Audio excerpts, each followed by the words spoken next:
Based on IEC standards, Leader conducted a 14-day rat bite test on different types of solar cables, revealing their performance in terms of resistance to rodent and ant damage, structural integrity, and long-term safe use.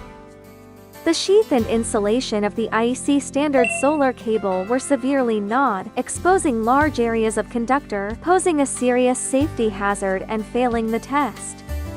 The chemical additive, rat ant-resistant solar cable, had only scratches on its sheath, with no obvious bite marks, and its insulation remained intact, passing the test. The stainless steel braided solar cable had no stainless steel wires bitten off, its sheath was not exposed, and its insulation remained intact, passing the test.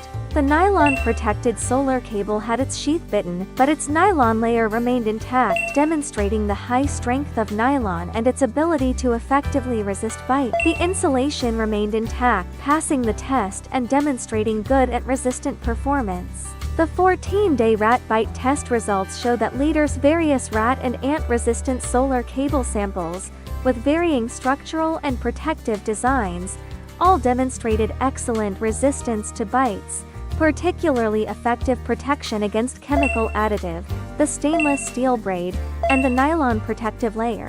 Except for conventional solar cables, the rest can effectively inhibit mice from gnawing or prevent them from gnawing through the insulation, which indirectly shows that they have excellent anti-rat and anti-ant capabilities, and are suitable for use in photovoltaic wiring scenarios such as outdoor, agricultural, and industrial areas that are sensitive to damage from rats and ants.